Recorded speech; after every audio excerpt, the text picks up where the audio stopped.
அத இப்போ நீங்க வந்து வர 2026 சட்டமன்ற தேர்தல்ல மக்கள் தீர்ப்பளிப்பாங்க. யாரு கரெக்ட்டா பண்ணியிருக்காங்க. அதுக்கேற்ப கட்சிக்கு தீர்ப்பளிப்பாங்க அப்படின்னு நீங்க சொல்றீங்க. அப்படிதானே? இல்ல தீர்ப்பளிப்பாங்க, தீர்ப்பு அளிக்கணும்னு சொல்றேன். திமுக தான் ஜெயிக்கணும்னு சொல்றேன். திமுக தான் ஜெயிக்கணும். பொருளாதார வளர்ச்சியில ரொம்ப இப்பதான் வந்து ஒரு வளர்ச்சியை நோக்கி நகர்ந்துகிட்டு இருக்கு. இன்னொரு 5 வருஷம் திமுக குடுத்தா தான் வந்து தமிழ்நாடு வந்து வளர்ச்சி அடைன்றது என்னோட நம்பிக்கை. பொருளாதார வளர்ச்சிய அவங்க எடுத்துட்டு வந்திருக்காங்க. இப்ப நீங்க உங்க சைடு. சார் சொல்றது உண்மைதான். அ, பொருளாதார வளர்ச்சி அடைஞ்சிருக்கு. அ, யார் அடைஞ்சிருக்கான்னா, திமுக உள்ளிட்ட திமுக குடும்பங்கள். அ, இன்னும் 5 வருஷம் குடுத்தா இன்னும் பொருளாதார வளர்ச்சி அடைவாங்க. யாரு? ம், திமுக குடும்பங்கள். ம், உதயநிதி ஸ்டாலின், அடுத்து இன்பநிதி ஸ்டாலின் ரெடியா இருக்காரு. ம், மக்களுக்கான பொருளாதார வளர்ச்சியே இல்ல. ம், மக்கள் வளர்ச்சியே இல்ல ஃபர்ஸ்ட். அப்புறம் எங்க பொருளாதாரத்துல ம், வளருது? அவங்களோட கட்சியும், கட்சிக்காரங்களும் வேணா பொருளாதார வளர்ச்சிய மேம்படலாம்.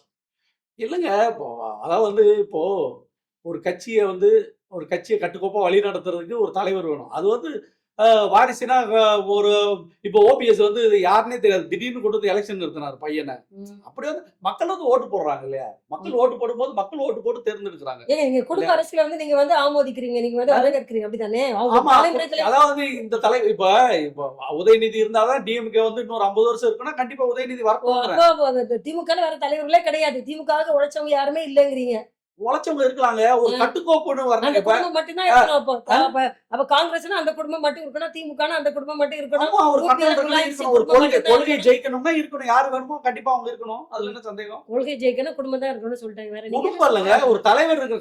கண்ட்ரோல் அதான் குடும்ப பண்ணக்கூடிய ஒரு அரசியல் தலைவர். குடும்பத்தில் உள்ள வாரிசு தான் அவர்ட்ட அரசியலா இருக்கட்டும். வரணும். தப்பு என்ன இருக்கு? இருக்கட்டும். நல்லது தானே. அதனால தான் ஒரு மேடம் மு.க. ஸ்டாலின் வந்து ஒரு 50 வருஷம் உழைச்சு நாட்டுக்காக சேவை பண்றாரு. ம், இருக்கட்டும். தப்பு என்ன இருக்கு? ம். அ.